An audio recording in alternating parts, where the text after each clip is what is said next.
ಬೆಂಗಳೂರಲ್ಲಿ Karnataka clinical ಪರ್ಫ್ಯೂಷನಿಸ್ಟ್ಸ್ association ಕೆಸಿಪಿಯನ್ನು ಅಧಿಕೃತವಾಗಿ ಉದ್ಘಾಟಿಸಲಾಯಿತು. ರೋಗಿಗಳ ಸುರಕ್ಷತೆ, ಗುಣಮಟ್ಟದ ಚಿಕಿತ್ಸೆ, ವೃತ್ತಿಪರ ಶಿಕ್ಷಣ ಮತ್ತು ಸಂಶೋಧನೆಗೆ ಹೆಚ್ಚಿನ ಒತ್ತು ನೀಡುವುದು ಸಂಘಟನೆಯ ಪ್ರಮುಖ ಉದ್ದೇಶವಾಗಿದೆ. ಕಾರ್ಯಕ್ರಮದಲ್ಲಿ ಪದ್ಮಶ್ರೀ ಡಾ. ಸಿ. ಎನ್. ಮಂಜುನಾಥ್ ಮುಖ್ಯ ಅತಿಥಿಯಾಗಿ ಭಾಗವಹಿಸಿದ್ದರು. ಇದೇ ಸಂದರ್ಭದಲ್ಲಿ ಕ್ಲಿನಿಕಲ್ ಪರ್ಫ್ಯೂಷನಿಸ್ಟ್ ಪುಸ್ತಕವನ್ನು ಬಿಡುಗಡೆ ಮಾಡಲಾಯಿತು. ಹೃದಯ ಶಸ್ತ್ರಚಿಕಿತ್ಸೆ ವೇಳೆ ಹೃದಯೋಶ್ವಾಸಕ ಯಂತ್ರ ನಿರ್ವಹಣೆ, ರಕ್ತ ಸಂಚಾರ ಮತ್ತು ಆಮ್ಲಜನಕ ಪೂರೈಕೆಯ ಮೇಲ್ವಿಚಾರಣೆಯಲ್ಲಿ ಕ್ಲಿನಿಕಲ್ ಪರ್ಫ್ಯೂಷನಿಸ್ಟ್ಗಳು ಪ್ರಮುಖ ಪಾತ್ರ ವಹಿಸುತ್ತಾರೆ. ಇಂದು ಅವರ ಸೇವೆ ಎಕ್ಮೋ, ಅಂಗಾಂಗ ಕಸಿ, ವೆಂಟ್ರಿಕ್ಯುಲರ್ ಅಸಿಸ್ಟ್ ಡಿವೈಸಸ್ ಸೇರಿದಂತೆ ಹಲವು ಅತ್ಯಾಧುನಿಕ ಚಿಕಿತ್ಸಾ ಕ್ಷೇತ್ರಗಳಿಗೂ ವಿಸ್ತರಿಸಿದೆ. ನಿರಂತರ ತರಬೇತಿ, ವೈಜ್ಞಾನಿಕ ಸಮ್ಮೇಳನಗಳು, ಸಂಶೋಧನೆ ಮತ್ತು ಅಂತಾರಾಷ್ಟ್ರೀಯ ಸಹಯೋಗದ ಮೂಲಕ ವೃತ್ತಿಪರ ಕೌಶಲ್ಯವನ್ನು ಬಲಪಡಿಸುವ ಗುರಿಯನ್ನು ಕೆಸಿಪಿಯ ಹೊಂದಿದೆ. ರೋಗಿ ಕೇಂದ್ರಿತ ಆರೈಕೆ, ನಾವೀನ್ಯತೆ ಮತ್ತು ಉತ್ಕೃಷ್ಟತೆಗೆ ಬದ್ಧವಾದ ಬಲಿಷ್ಠ ಕ್ಲಿನಿಕಲ್ ಪರ್ಫ್ಯೂಷನ್ ಸಮುದಾಯ ನಿರ್ಮಾಣಕ್ಕೆ ಕೆಸಿಪಿಯ ಹೊಸ ಅಧ್ಯಾಯಕ್ಕೆ ಚಾಲನೆ ನೀಡಿದೆ. ಅಂದರೆ ಇದು ಇವತ್ತು Karnataka clinical perfusion technologist association ಇವತ್ತು ಅದರದ್ದು ಸೆಮಿನಾರು ಮತ್ತು ಅದಕ್ಕೆ ಸಂಬಂಧಪಟ್ಟ ಲೆಕ್ಚರ್ಸು ಪ್ರೋಗ್ರಾಮ್ ಇಲ್ಲಿ ಹಮ್ಮಿಕೊಂಡಿದ್ದಾರೆ. ಪರ್ಫ್ಯೂಷನಿಸ್ಟ್ ಅಂದರೆ ಏನು ಅಂದರೆ ಓಪನ್ ಹಾರ್ಟ್ ಸರ್ಜರಿ ಮಾಡತಕ್ಕಂಥ ಸಂದರ್ಭದಲ್ಲಿ ಹೃದಯದ ಬಡಿತವನ್ನು ನಿಲ್ಲಿಸಬೇಕು. ಆಗ ನಮ್ಮ ಶರೀರದಲ್ಲಿ ಇರತಕ್ಕಂಥ ಎಲ್ಲ ರಕ್ತವನ್ನು ಒಂದು ಹಾರ್ಟ್ ಲಂಗ್ ಮಿಷಿನ್ಗೆ ವರ್ಗಾವಣೆ ಮಾಡಲಾಗುತ್ತೆ. ಅದು ಹಾರ್ಟ್ ಲಂಗ್ ಮಿಷಿನ್ನಲ್ಲೇ ಸುತ್ತುತ್ತಾ ಇರುತ್ತೆ. ಹೃದಯ ಸ್ಟಾಪ್ ಆಗಿರತಕ್ಕಂಥ ಹೃದಯವನ್ನು ಹಾರ್ಟ್ ಸರ್ಜನ್ಸು ಸರ್ ಮಾಡ್ತಾ ಇರ್ತಾರೆ. ಅದು ಬೈಪಾಸ್ ಆಗ್ಬೋದು ಅಥವಾ ಕವಾಟ ಬದಲಾವಣೆ ಆಗ್ಬೋದು, ಹೃದಯದಲ್ಲಿ ಇರತಕ್ಕಂಥ ರಂಧ್ರವನ್ನು. ಯಾಕೆಂದರೆ ನೀವು ಹೃದಯ ಬಡಿತಾ ಇದ್ದರೆ ಈಗ ಹೃದಯ ಬಡಿತಾ ಇದ್ದಾಗಲೂ ಆಪ್ರೇಷನ್ ಮಾಡ್ಬೋದು. ಅದು ಕೆಲವಿದೆ ಇವಾಗ ಬೀಟಿಂಗ್ ಹಾರ್ಟ್ ಸರ್ಜರಿ ಅಂತ. ಆದರೆ ಸುಮಾರು ಓಪನ್ ಹಾರ್ಟ್ ಸರ್ಜರಿ ಮಾಡುವಾಗ ಹೃದಯದ ಬಡಿತವನ್ನೇ ನಿಲ್ಲಿಸಬೇಕಾಗುತ್ತೆ. ಆಗ ಆ ಸಂದರ್ಭದಲ್ಲಿ ಈ ಪರ್ಫ್ಯೂಷನಿಸ್ಟ್ ಅಂತ ಏನಿದ್ದಾರೆ ಟೆಕ್ನಾಲಜಿಸ್ಟು, ಅದು ಅವರ ಜವಾಬ್ದಾರಿ. ರಕ್ತ ಆ ಹಾರ್ಟ್ ಲಂಗ್ ಮಿಷಿನ್ನಲ್ಲೇ ಸುತ್ತಾಡಿತಾ ಇರುತ್ತೆ. ಆ ರಕ್ತ ಹೆಪ್ಪುಗಟ್ಟಬಾರ್ದು. ಅದೇ ರಕ್ತ ಅದರಲ್ಲಿ ಯಾವುದಾದ್ರೂ ಗಾಳಿ ಕೂಡ ಹೋಗಬಾರ್ದು. ಗಾಳಿ ಹೋದರೂ ಕೂಡ ಬ್ರೈನ್ ಸ್ಟ್ರೋಕ್ ಆಗಿಬಿಡುತ್ತೆ. ಅಥವಾ ರಕ್ತ ಹೆಪ್ಪುಗಟ್ಟಿದರೆ ಅಲ್ಲಿಗೆ ನಂತರ ಸರ್ಜರಿ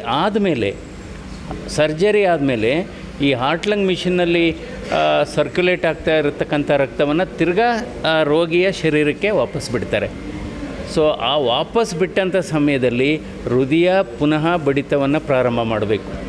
ಅದೇನಾದರೂ ಹೃದಯ ಬಡಿತ ಬರದೇ ಇದ್ದರೆ ಅಲ್ಲಿಗೆ ರೋಗಿ ಇಲ್ಲ ಅಂತ ಅರ್ಥ. ಅದಕ್ಕೋಸ್ಕರ ಈ ಪರ್ಫ್ಯೂಷನ್ ಟೆಕ್ನಾಲಜಿ ಕೋರ್ಸುಗೆ ಬಹಳ ಮಹತ್ವ ಇದೆ. ಎಲ್ಲೆಲ್ಲಿ ಓಪನ್ ಹಾರ್ಟ್ ಸರ್ಜರಿಯನ್ನು ಮಾಡತಕ್ಕಂಥ ಕೇಂದ್ರಗಳಿದೆ ಅಲ್ಲಿ ಇವರ ಅವಶ್ಯಕತೆ. ಅಂದರೆ ಒಂದು ತಂಡವಾಗಿ ಕೆಲಸ ಮಾಡ್ತಾರೆ. ಒಂದು ಹಾರ್ಟ್ ಸರ್ಜನ್ನು, ಇನ್ನೊಬ್ಬರು ಅನಸ್ಥೆಟಿಸ್ಟು, ಇನ್ನೊಬ್ಬರು ಪರ್ಫ್ಯೂಷನಿಸ್ಟು. ಇವರು ಮೂರು ತಜ್ಞರು ಸೇರಿ ಇದು ಮಾಡ್ತಕ್ಕಂಥದ್ದು. ಇದಕ್ಕೆ ಪರ್ಫ್ಯೂಷನ್ ಟೆಕ್ನಾಲಜಿ, ಪರ್ಫ್ಯೂಷನ್ ಅಂದರೆ ಅರಿಯುವಂಥದ್ದು ಅಂತ. ಸೊ ಇದೇ ಅರ್ಥ ಕನ್ನಡದಲ್ಲಿ ಸರಳೀಕರಣ ಮಾಡಿ ಹೇಳಬೇಕಾದ್ರೆ. ಇವತ್ತು ಇದು 4 ವರ್ಷದ ಕೋರ್ಸ್ ಇದೆ. PUC ಆದಮೇಲೆ ಓದಂಥ ಕೋರ್ಸು. ಅಂದರೆ ನಮ್ಮ ವಿಶ್ವವಿದ್ಯಾಲಯಗಳಿಗೆ ನಾನು ಹೇಳೋದೇನು ಅಂದರೆ, ಎಲ್ಲೆಲ್ಲಿ ಓಪನ್ ಹಾರ್ಟ್ ಸರ್ಜರಿ ಮಾಡ್ತಾರೆ, ತೆರೆದ ಹೃದಯ ಶಸ್ತ್ರಚಿಕಿತ್ಸೆ ಮಾಡ್ತಾರೆ, ಅಂಥ ಆಸ್ಪತ್ರೆಗಳಿಗೆ, ಅಂಥ ಸಂಸ್ಥೆಗಳಿಗೆ ಮಾತ್ರ ಈ ಕೋರ್ಸನ್ನು ಕೊಡಬೇಕೇ ಹೊರತು ಇದು ಮಾಡದೇ ಇರೋ ಕಾಲೇಜುಗಳಿಗೆ ಕೊಡಬಾರ್ದು, ಮಾಡದೇ ಇರೋ ಆಸ್ಪತ್ರೆಗಳಿಗೆ ಕೊಡಬಾರ್ದು. ಯಾಕೆಂದರೆ ಅವರಿಗೆ ಡಿಗ್ರಿ ಸಿಗ್ಬೋದು, ಬಟ್ ಅವ್ರಿಗೆ ಅನುಭವ ಇರೋದಿಲ್ಲ, ಹ್ಯಾಂಡ್ಸ್ ಆನ್ ಎಕ್ಸ್ಪೀರಿಯೆನ್ಸ್ ಇರೋದಿಲ್ಲ. ಯಾಕೆಂದರೆ ಇದು ಬಹಳ ಮುಖ್ಯವಾದದ್ದು. ಅದರಿಂದ ಈಗಲೂ ಕೂಡ ಕೆಲವು ಆಸ್ಪತ್ರೆಗಳಲ್ಲಿ ಓಪನ್ ಹಾರ್ಟ್ ಸರ್ಜರಿ ಮಾಡಲ್ಲ, ಆದರೂ ಈ ಕೋರ್ಸ್ ರನ್ ಮಾಡ್ತಿದ್ದಾರೆ. ಇದು ವೈಜ್ಞಾನಿಕವಾಗಿ ತಪ್ಪು.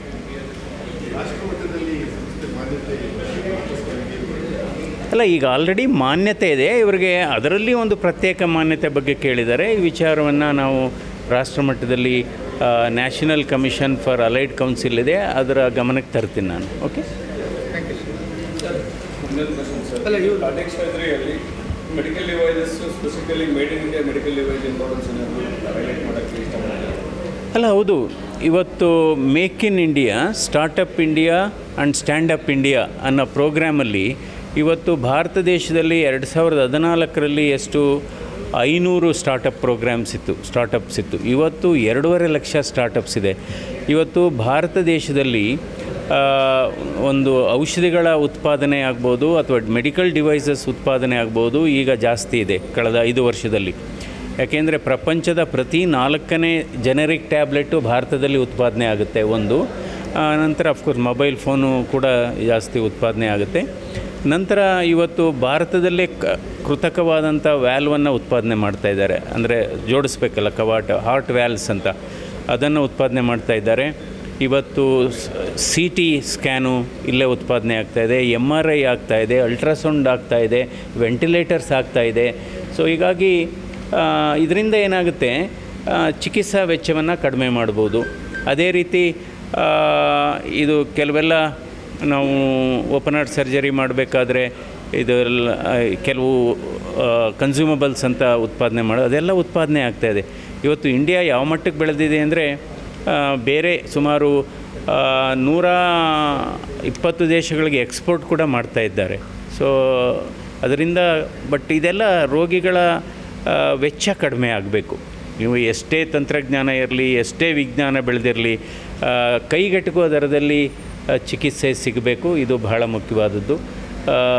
ಅಂದರೆ ಈಗ ಖಾಸಗಿ ಆಸ್ಪತ್ರೆಗಳು ಸರ್ಕಾರಿ ಆಸ್ಪತ್ರೆಗಳ ಚಾರ್ಜಸ್ಗೆ ಮಾಡಲಿಕ್ಕಾಗೋದಿಲ್ಲ. ಬಟ್ ಆದರೂ ಕೂಡ ಒಂದು ವಿನ್ ಸಿಚುವೇಷನ್ ಅಂತ ಹೇಳ್ತೀವಲ್ಲ, ಆ ಮಟ್ಟಕ್ಕೆ ಮಾಡಬೇಕು. ಅಂದರೆ ಒಂದು 2 ಪಟ್ಟು ಚಾರ್ಜಸ್ ಮಾಡ್ಬೋದು, ಬಟ್ 5 ಪಟ್ಟು 4 ಪಟ್ಟು ಮಾಡಬಾರ್ದು. ಸೊ ಅಂದರೆ ಈ ತಂತ್ರಜ್ಞಾನ, ಈ ಹೊಸ ವಿಧಾನಗಳು, ಈ ಹೊಸ ಆವಿಷ್ಕಾರಗಳು ಸಾಮಾನ್ಯ ಜನರಿಗೆ ತಲುಪುವಂಥ ವ್ಯವಸ್ಥೆ ಆಗಬೇಕು.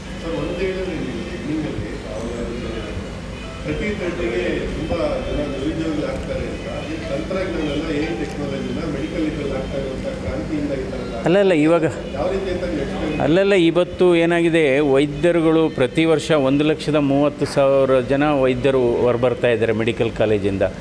ಸೊ ಇವಾಗ ಇದೇ ರೀತಿ ಮುಂದುವರಿಯುತ್ತೆ. 2030ಕ್ಕೆ ಸ್ವಲ್ಪ ನಿರುದ್ಯೋಗ ವೈದ್ಯರಲ್ಲೂ ಕೂಡ ನಾವು ನೋಡ್ತೇವೆ.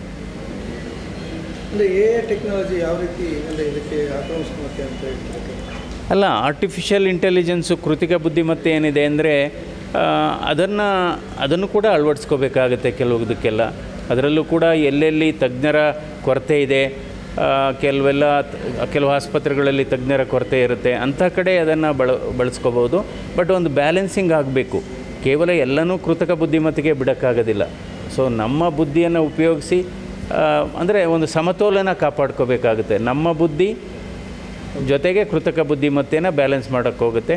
ಯಾಕೆಂದರೆ ಇವಾಗ ಏನಾಗುತ್ತೆ, ಒಂದು ಮಿಷಿನ್ ಮೇಲೆ ಹೋಗಿ ನಿಂತರೆ ಸುಮಾರು ಕಾಯಿಲೆಗಳು ಅದೇ ಹೇಳುತ್ತೆ, ನಿಮಗೆ ಅದಿದೆ ಇದಿದೆ. ಅದು ಎಷ್ಟೋ ಸರಿ ಅದನ್ನು ನಾವು ಫೈನಲ್ ತೀರ್ಮಾನ ನಾವು ಮನುಷ್ಯರೇ ವೈದ್ಯರುಗಳೇ ಮಾಡಬೇಕಾಗುತ್ತೆ. ಅಂದರೆ ಏನೇ ಕೃತಿಕ ಬುದ್ಧಿಮತ್ತೆ ಇದ್ದರೂ ಕೂಡ ಸ್ಪರ್ಶ ಇರೋದಿಲ್ಲ, ಫಿಸಿಕಲ್ ಟಚ್ ನಮ್ಮಿಂದಲೇ ಬರಬೇಕು. Thanks sir. how the percentage courses will be restricted to the particular That I have told. another thing, sir, do you think that percentages are merely a technologist or something more than that? ಅಲ್ಲ, that's okay. They are technologist specialised in heart lung machine. More clinically or more physiological way? ಅಲ್ಲ, that means in a way, see that's what it I mean among compared to all other allied technological courses, perfusion technologist play a little bigger role because in a way we can call them as an invasive technologist rather than non-invasive technologist. Echo is a non-invasive technology. Perfusion is a semi-invasive technology. Okay.